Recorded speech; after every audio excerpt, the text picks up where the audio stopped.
Greetings to you, CrossRoads Global Methodist Church. My name is Scott Griffin, and I'm the presiding elder of the Southeast Missouri District of the Heartland Conference of the Global Methodist Church, and I have been the presiding elder for about 15 months now. I'm actually the pastor of Zion Methodist Church of Gordonville, and have been that pastor for 5.5 years now, and delighted to be serving as the presiding elder.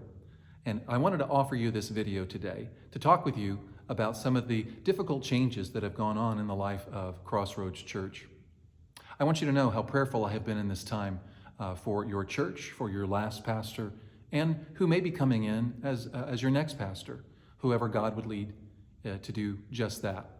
And I believe that the Holy Spirit is already in the heart and mind and life of a pastor that the council has interviewed even this day. Actually, I like to say a pastor that I've introduced. That pastor is coming based on what that council has put together as a profile, a church profile that says, here's who we are, here's who we believe we are, here's our strengths and our weaknesses, our struggles, and what we would need in a pastor.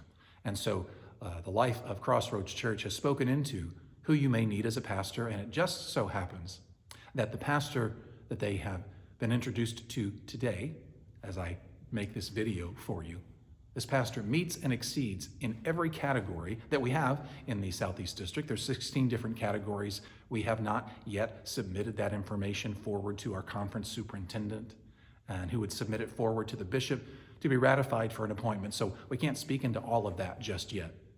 But it really doesn't matter if just this individual would receive this appointment. What matters is that you understand that God still has plans for CrossRoads Church, for the people here, for the ministry to take place in the future, and that God is on the scene in the midst of the difficulty. I can understand some of the reasons for a lack of trust for some things that have taken place. God chooses to use all of us, even through our problems and the problems that we cause each other. God chooses to use us to grow his kingdom. I don't know about you, but thinking that God chooses to use me is a little silly plan. God, why would you do it that way? But he has. He's chosen to do it that way, and for a long time. And the church has grown, not because of our faults, but because of his Spirit. He loves us right where we are and leads us, loves us too much to leave us there, leads us to where we need to be.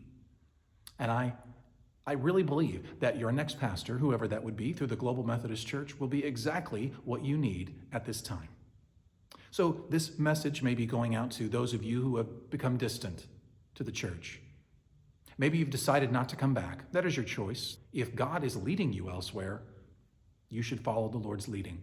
However, if you find that you don't have a church home and you've just been troubled by some things that have happened, I hope that you would pray and consider coming back and meeting your next pastor here at CrossRoads Church. I think God's going to do an amazing work with whoever that is. And just be prepared to come and receive and see if anything is different. I know there were troubles. I know there were legitimate problems. People have reasons to have left for at least for a time, if not for good. But that doesn't mean God is finished here. I know from my own church experience at Zion, there are people who left when we disaffiliated. And the most interesting thing to me about what God has done, even after they've gone, is how much God is doing in the life of our church. And I think to myself, now you're choosing to leave now.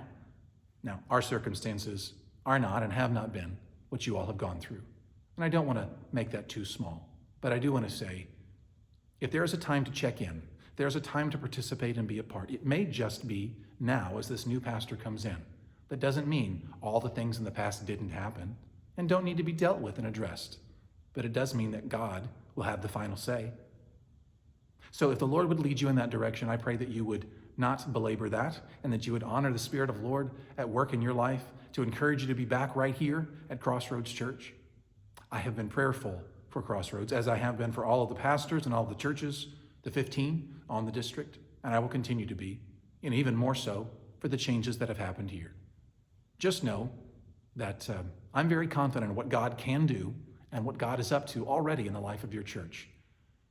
I hope that my positive attitude might encourage you to reconsider, especially if you've stepped away, because I'm looking forward to hearing about what God can do next at CrossRoads Church.